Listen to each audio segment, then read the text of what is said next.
Welcome to An Honorable Profession, a podcast giving America hope since 2018. I'm Ryan Coonerty. Along with Debbie Cox Bolton of the New Deal, I'm lucky enough to be your co-host.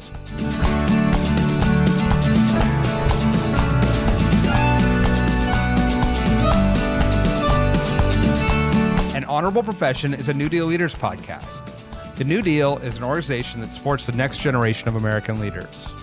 From attorneys generals to state senators to mayors to school board members, these are the people that are pushing policies and politics that will respond to climate change, rebuild our economy, address racial injustice, and restore our democracy.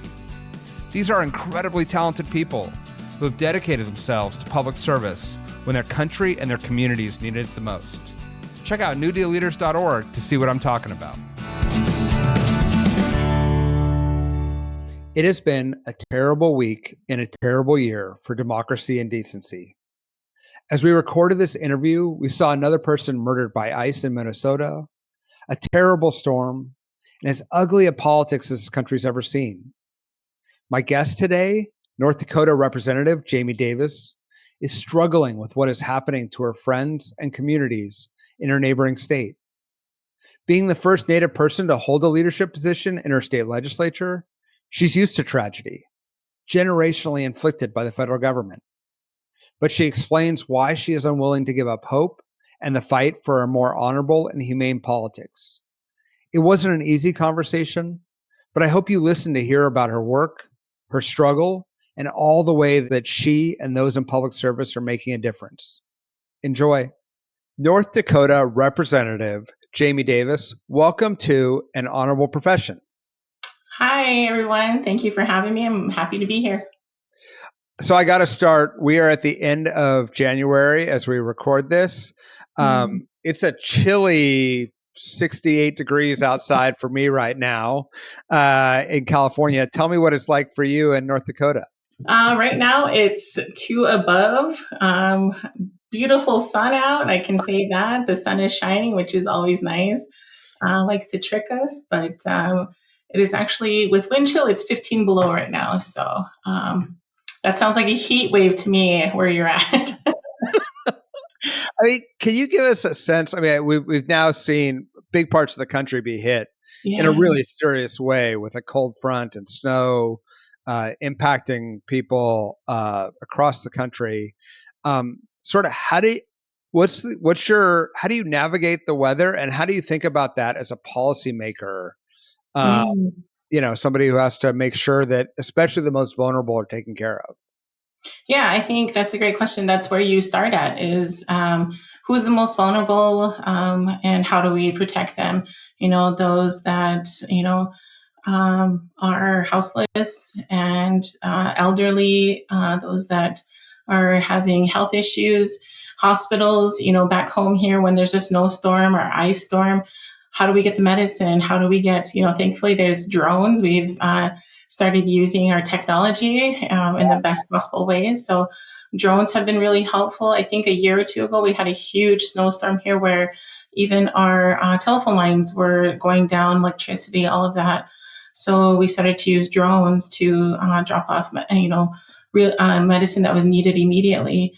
And then just, pitching in. There was so many that came to, I have trucks, we can dig up some dirt, because up here, dirt in the winter is really hard to come by because it's all frozen. So when you need dirt, you need sand, salt, whatever it is to get that traction. But people tend to pitch in. And I think that's what's great and beautiful about us is, when there's a need, people step up and we figure it out and be innovative. And we all come together. So, I've been to places, down south where there's hurricanes. And when I lived in DC, there was actually a huge hurricane and an earthquake there, things I'd never experienced in my life. And I was like, what do I do in an earthquake? I was working in the Hart Senate building and they're like, get between the walls. But the walls were like makeshifts. So they're like, get to the stairwell. I mean, it was 5.2, which I think for people that are in earthquake areas are like, that's a cough or that's nothing. But for me, it was huge. So I can definitely, understand when people are, going through these things that are brand new to them. And then those that, this is just another day. Like for us here in North Dakota, it's 14 below, but we expect this. So, but my heart does go out to those that are, going through this. And I hope everybody gets through it safe and sound, and they help each other out. Yeah, I appreciate that. And I feel like in so many ways, this has been a very hard week, both with the weather and then with the tragedy in Minnesota. And that's really emblematic of horrible policies, inhuman policies across the country. And I just wanted to get your perspective as both a neighbor to Minnesota, but then also as somebody who is, represents a community that has been marginalized historically by government forces. And so, just if you could give us a little bit of your insights. Yeah, thank you for that. Yeah, it is, being part of the marginalized or underrepresented, people in this country. I'm indigenous. I am a enrolled member of the Trail Mountain Band here in North Dakota, and that's my father's side. My mother's side, I'm from Standing Rock, and people may remember what happened in Standing Rock, not so long ago, and how people came together to rise up against, federal government, federal policy. And at that time, it was a Democrat going into a Republican administration. And so as indigenous people, the running joke around here is like, if you want to know about the government, ask an indigenous person, because it's we don't have that luxury of picking sides. In all honesty, we have to work with everybody to make sure that our people are taken care of and cared for, because goes back a long ways to the beginning of the United States and to the treaties that created what we call the United States today. So what's going on in Minnesota right now, I used to live there, not too far from where these awful things are happening, lives are being taken, and it makes me sick. But at the same time, it also brings up a lot of what we call blood memory, because our people have gone through that. Back in 1862, our Dakota people were held in internment camps right there at Fort Snelling. And so back then, or even now, I think historians describe that place as a concentration camp, and here we are again. And many of our people died from illness and violence then, and again, here we are again. And so when people say history is repeating itself at Fort Snelling, they're naming that trauma, seeing detention and processing again tied to the same grounds with families and children at the center of it. So, my traditional beliefs and teachings, that leadership is a responsibility. It is definitely not a status that you carry. Respect means to do not dehumanize people to make policy easier. Humility means we remember this seat does not make us better than anyone else. And courage, we tell the truth about harm even when it costs us. And accountability means power must be constrained, transparent, and answerable to the people. So I guess I would say my leadership stance in these times is pretty simple. I've to my constituents here in District 9, to North Dakota, I say the same thing. We protect the children, we protect due process, we protect human dignity. Do not build public safety on fear. We want to call, all of this honorable profession. Then we have to be honorable when it's the hardest as well. When people are afraid, when history and everybody is watching. So, I think right now we are carrying so much. Those that are, like you said earlier, that marginalized, but also those that are in leadership. I know, we're constantly switching hats here because, I'm a policy specialist for my tribe. I'm a state senator or state representative. But at the same time, I take care of elderly. I go and work and help, when there's, to feed. And so that's our Indian country. We wear many hats. And so those people that wear those many hats are getting tired. One of my good friends who lives in Minneapolis in South Side, she's a chef, and she reached out to us as her sisters and said, I'm ready to break. And hearing somebody that strong, that she's gone through so much, and hearing somebody like her say, I'm about to break, sisters, like, I need you. What do you do? Yeah. So we came together as our tradition has taught us to come together, to pray, to give everything that we can to her, to lift her up. But I don't think it's just us. I mean, I think a lot of people are like, what do we do when we keep bumping up against the wall that's supposed to be here for us, by us? And so, next week, or actually not next week, tomorrow I leave for Minnesota, for Minneapolis, to stand in solidarity with the other legislators in Minnesota, because there's got to be something we can do, at least hold each other up, give each other that extra energy, that extra push. There's a lot, I've heard that before where they say, look for the helpers, right?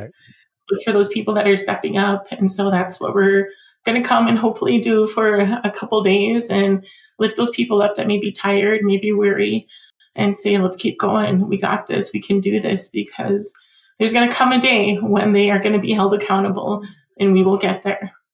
Well, I appreciate. Yeah, no, I appreciate both the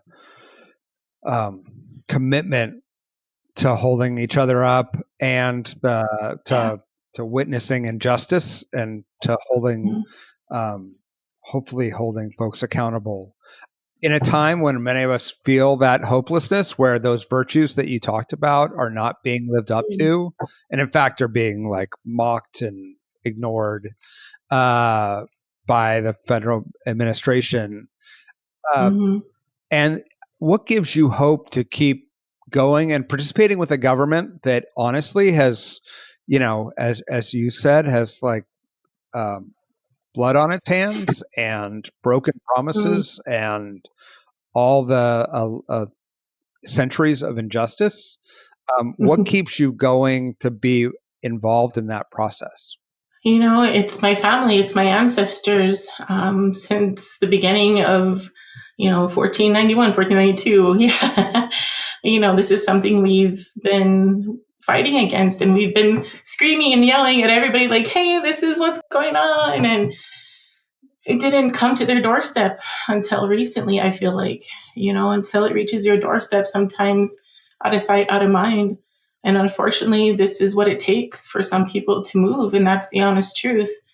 But I know the stories of my ancestors. I know, Wounded Knee that just happened, historically, over Christmas. And I went down to the memorial, to the run that these kids are running, from where they were massacred, and the survivors ran back to the north part of what is now South Dakota. These kids run from where that happened.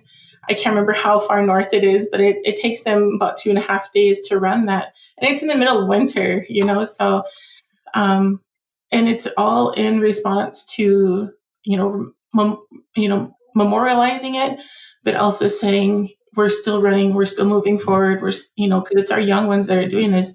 So that's what I look for, is those people. My parents always taught us to look for the good. No matter where you're at, no matter what's going on, look for the good. And sometimes it's really hard to find, but it's there. I promise you that it's there, because there isn't one time, and I've been through some pretty difficult things in life. Historically, like I had mentioned before, our blood memory is there and it's strong. But also, my own experience. And every time when you look for the good, it's there. And you just got to start holding on to that and finding more and more, and they gravitate towards you. And that's what I think Minnesota is doing in other parts of the country, and in all honesty, other parts of the world. You see it, you see what's going on, through social media, through different, word of mouth, even it still works. Yeah. As we call it, the moccasin telegraph, word of mouth, especially in Indian country, is faster sometimes than anything else. So, and it's real. And we hold on to that, laughter as much as our people have gone through. And I think marginalized people in general, I think one thing that we have in common is our humor. Medicine, they say laughter is medicine. It definitely is. There's some dark humor sometimes, but it really helps, and it helps you kind of get through that moment, get through those, those hard times where it's just like, what do I do next? And some craziness comes out, and you laugh, and you're like, okay, let's okay, on to the next. And it's something that comes from my ancestors. Like I said, they got us through, and some horrific times. And I think back to even when my dad and my parents, they were born in the 1940s, and my dad would tell me stories of how he went to school. His dad would get up at 4 o'clock and get the horses ready, and they'd have to do their chores beforehand, and they would have to go through the snow, and it wasn't warm schoolhouse or anything like that, and get back and do chores. And it's just things like that where I have to be reminded of how good I got it. Yeah, it may be hard, but I get to run from one warm building to a warm car with heated seats and heated steering wheel. And so it's just those little things like that remind me that I do have it good in a lot of ways, and to remind myself of, being humble in that way, humbling myself to remember that a lot of things we can do without, but there is still a lot of things that we still need to work on, and put my energy towards that. Can you tell us a little bit about your journey and how you ended up running for office and serving, and now in the state legislature, and now running for the state Senate? Yeah, thank you. Yeah, that came out of necessity, really. I was asked to be an intern for Senator Conrad, and I thought, my dad, he was a doctor of education, doctor of our tribal college here, and he always told us, stay out of politics, education's the key. And so I was like, okay. But then a professor of mine asked me to be an intern. He's like, Jayme, I think you'd be really great in DC. And I was like, well, sure. A couple of weeks in DC vacation wouldn't hurt. I'll go.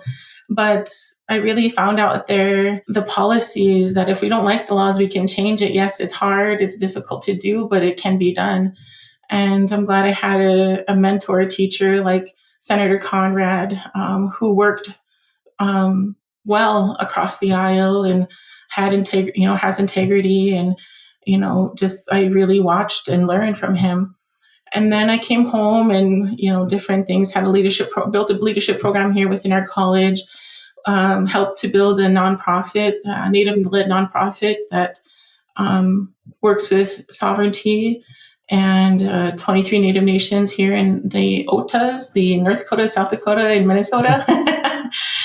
And I came home during COVID, and that's when the redistricting happened here, which is we're still waiting for the opinion to come down from the Supreme Court. But that was the beginning of it. And they basically took my reservation and a little bit outside the borders, and made it a District 9, a sub-district. And so nobody was running except for a non-Native. And I thought, heck, if I'm going to allow that to happen, somebody to run.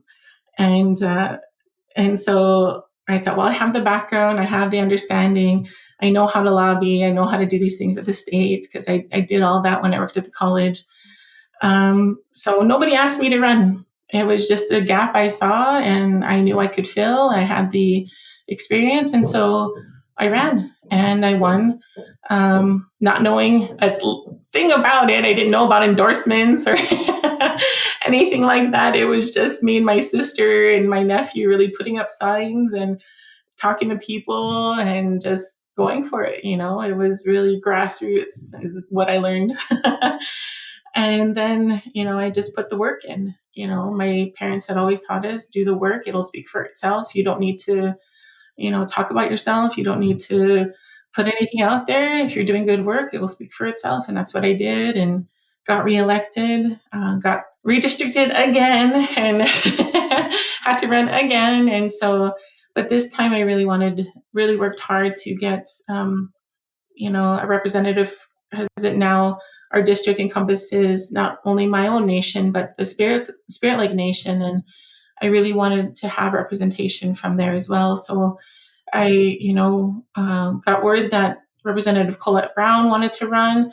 She's also part of the case for the redistricting, the voters' rights, and worked hard to get her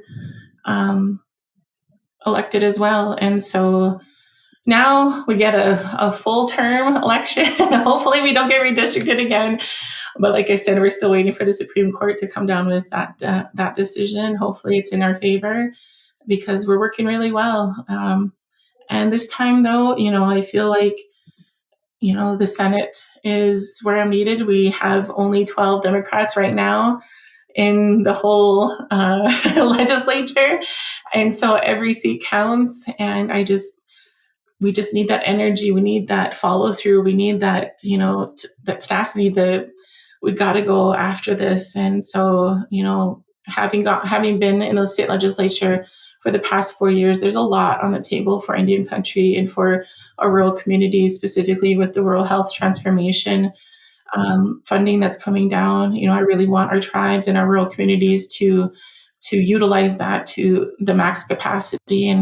And so just this, this time I just feel like it's where it's calling me, to do. Same as when I ran in the first place, it was a calling, it was a gap I saw, and I feel like I can, fill that gap very well. And same with the Senate. So I'm running against Senator Richard Marsley, who has been a great advocate, who's been a senator who is also indigenous from our tribe. He's been in there for many, many years. He's a veteran and elder, and I have nothing but respect for him. But it also doesn't mean that I have to step aside just to step aside out of respect.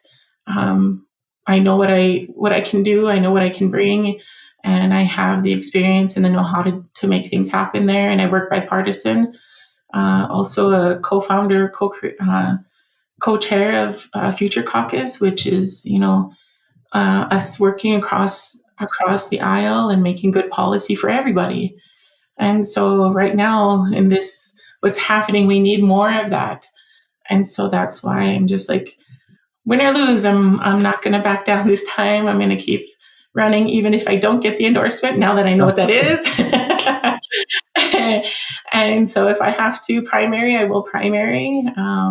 But yeah, that's the reasoning. And, I leave it to the people. I trust the people. And if I'm not it, I'm not it, but I put everything I have into it no matter what. I want to hear both about how to work in a bipartisan way in this environment, which seems extraordinarily difficult, but also the what of you're doing in terms of both the health policy that you're seeking, the Indian Child Welfare Act that you were instrumental in passing, and some of the economic development initiatives that you've also been pushing. Yeah, that all kind of comes to, relationships. And I'm going to be fully honest. I had my brother, Scott, who worked for Indian Affairs under, Doug Burgum, who was our governor at the time and who is now in the, head of Department of Interior. But at that time, my brother had worked, there in the state for, many years.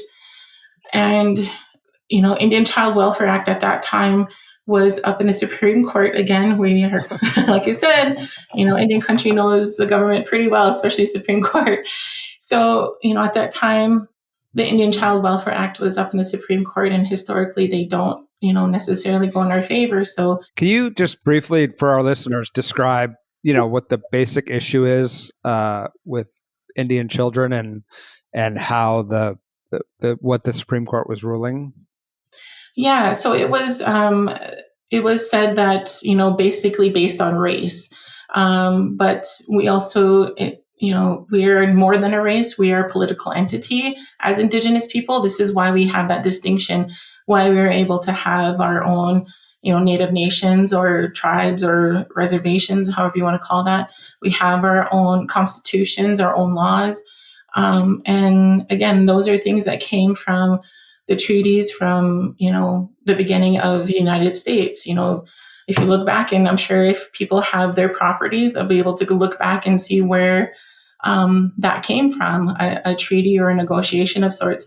And so going back to, Indian child welfare, there was a policy, a federal policy at the time to basically, what is the saying? How does the saying go? Kill the Indian, but save the man. And so there was boarding schools, and, they would come in and take the children and say, you have to learn X, Y, and Z. So they would take the children and take them to a boarding school. One of the more, notable ones that people may know is Carlisle Indian School out in Pennsylvania. But we had many around here, right here, not too far from where I'm at right now. There was some. And so we said, you can't do that. You can't keep taking our kids, and we don't know where they're at or if they're dead or alive. And so we worked on that policy over and over, and we finally said, okay, adoptions, if any, if they're, for whatever reason, if a child comes up to be placed, they have to, one, be placed first and foremost with family, with extended family, or the tribe has to have a say. And then from there, it can be open. But you have to work to really keep that Indigenous child within with their people or within their tribe or within their nation. But people had brought that up, saying that's not right. And so that's why I was in the Supreme Court. Thankfully, the Supreme Court held it up. But at that time, it was a huge thing, because that means our children can go and be lost once again. When many of them are just now finding their way home. Part of our Facebook, Turtle Mountain Band of Chippewa Facebook, I swear almost every day, at least every other day, people are saying, hey, I got my genealogy done. And, they're saying I have cousins there. And, I'd really like to come home. And that's what they call this place, home. I'd really like to come home and meet my family, because we have big families here. I have 30 some first cousins and God knows how many second cousins and stuff. So, and it hit my family last year, where one of our brothers were out there, and, we're able to bring him home, and he realized how big his family is and that he always has support here. So that's what we were trying to protect. And that's what I was trying to protect by codifying it in North Dakota. And it wasn't easy, because it's not, and if you don't live it, if you're not brought up in it, you don't really get the importance of it. All you know and all you see is race. So it was my first and only bill when I became a legislator in the House. And it took some talking, it took some understanding, education. And I got there and I thought, how do these guys not know about, Indian Child Welfare Act? How do they not know about this? Because I grew up knowing this. I grew up knowing my tribal law, my state law, my local laws, my federal laws. Like, that's embedded in me. I thought everybody had that. But then when I got to working in DC, I realized, there's a lot for people to learn here. And I got to the state. Well, they surely know. Nope. So it took a lot of education. But like I said, thankfully I had my brother who spoke their language. And there's this other side of it too, of it coming from an Indigenous person and a woman. And so I was kind of overlooked a lot of the ways. I was, kind of brushed aside in many ways, and it was hurtful. I'll tell you that. I had to grow some really thick skin really fast, but thankfully my brother already had that in. And so I'm not ashamed to use, the tools that I have. And he was one of them. And he said, yeah, sis, I'll go talk to so-and-so. And saying the same thing I'm saying, but, he 5 minutes later, yep, they'll sign on, they'll co-sponsor, they'll do that, And as mad as I was at, like, God, why can't they just listen to me? I said the same exact thing, but whatever. And so I thought, well, that's where I need to get. That's the goal. That's where I need to work towards is doing that, is being that person to them. And so how do I do that? And it became, okay, I'm going to go and talk with them. Like, I don't like what you say on the floor. I disagree with you so much on these, but I know you're human, and I know there has to be somewhere where we can get along. And it is hard. Don't get me wrong. It is biting my tongue a lot of the times. But they're a supermajority. That's what it is here in North Dakota. Like I said, there's only 12 of us Democrats and total. So we have to get along. And thankfully, all of us do that, I can say, because we've passed a lot of Democratic bills that were bipartisan. Sometimes it took years, but they got passed. And so I think that's one thing, is building those relationships, understanding each other as, citizens of this state, that we do really in the end want the same thing, but how do we get there? Sometimes it's a tweak of wording. Sometimes it's like, I'm not going to budge. We'll try it again next session. Maybe this person will be out. Maybe they'll retire, who knows? But it just takes time. And that was something I had to learn again, because at the beginning, I wanted everything now, now, now. And again, it was like, okay, there's times I ran to the bathroom and cried my eyes out because of, there was one instance where we had tribal taxation, vehicle taxation, and they found out about it somehow and decided to change it. And I followed one guy who I thought I could trust, who was a leader in many ways in policy and appropriations. And he said, well, okay, we'll take it to this one and we'll get it fixed. Oh, no, they can't, Jayme, because I'm trusting him behind closed doors, trusting that he's going to do this for me. And, oh, no, well, let's go to Commerce next. Okay, no, I'm sorry, Jayme, they're not going to do it. And then it gets to the very last part, very last day, down to the wire, down to the minute before we are going to sine die, meaning, end the session. And it was one bill that I had asked to be taken back up and kind of negotiated again. And it was him and 5 others who got to choose. And I thought, he's got this. I know it. And they all voted no, including him. And it was on record. It was in public. And I just looked at him and I thought, he played me. He played me this whole time. And oh my God, did that hurt. And I just wanted to scream and, cuss at him and everything. But I thought, this is what I signed up for. And I got to be better next time. I got to not just trust blindly. And that's a big lesson that I've learned, especially now, because, I can speak again to what's going on in Minnesota.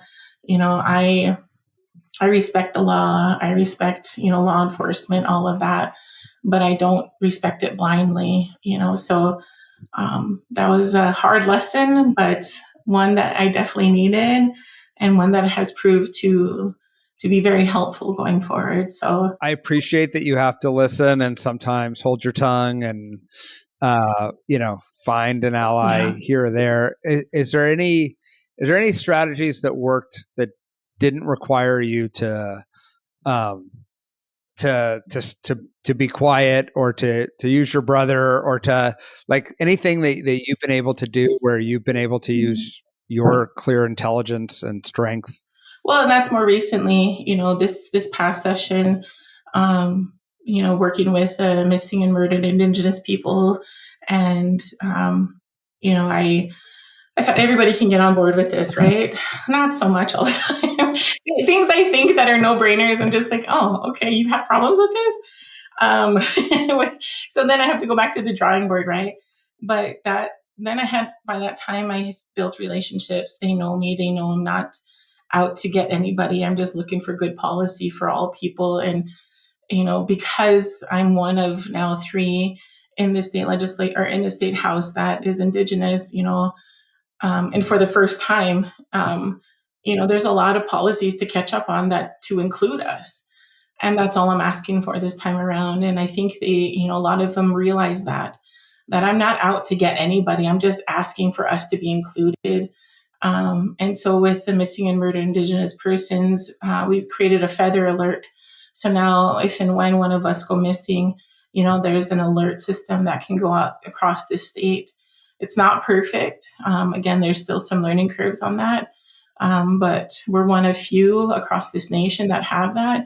And then we also created a MIP, Missing Indigenous Persons Task Force, which is why do we go missing? Why, and people wanted to be on that task force, and majority of them are non-Native, and of course, here in North Dakota. And so that was really, it was definitely bipartisan. I worked with Representative Dawson Hawley, who's Republican from, I believe, Mandan, and his district encompasses the Standing Rock Nation. So I was really happy to have him on. But there was other Republicans on the bill as well, and Democrats, of course. But really, we worked across the aisle on that one. And, there was, again, issues like, well, why? Why do we always, why do we always have to do something special for you people? And it's, again, having to bite your tongue and, you people. And, well, next thing people are going to want, one for Black people and one for Asian people and one from such and such. And I have to explain, like, why there's a distinction and why, it's not a race thing. We are a political entity. They're disappearing from our homes, from our reservation, and from the state. And so to really, again, educate. And now it's come to the point where they're asking, because when I first started, I wanted tribal consultation and, a class to take before use, in orientation for incoming people or incoming representatives and senators, and, just an option for those who are currently sitting. And it was a no way in heck is that ever going to happen. To now they're coming to me saying, you know what, I'd really like a class on this, Jayme. Is there something we can do? And I'm like, oh, yes, thank you. So again, it took some time. It took some learning and some patience on my part, for sure. But, I'm really glad to hear that, because it's progress and people wanting to learn. And my dad is right. Education is always the key. And so I keep moving forward with that in mind. I love that. And I think after a long, sad, cold week, I needed to hear that there was some progress being made. And we're just grateful that we have you in the New Deal and that we can have you drive that progress and give us models that can be exported to other states and other communities. So thank you for joining us today, and thanks for being a part of New Deal. Well, thank you so much, and definitely honored and very thankful to be a New Dealer. An Honorable Profession is a New Deal Leaders podcast. Thanks to the team at New Deal for producing this episode. We encourage you to bring honor to public service, and because we keep things honorable, no tax dollars are used in the making of this podcast.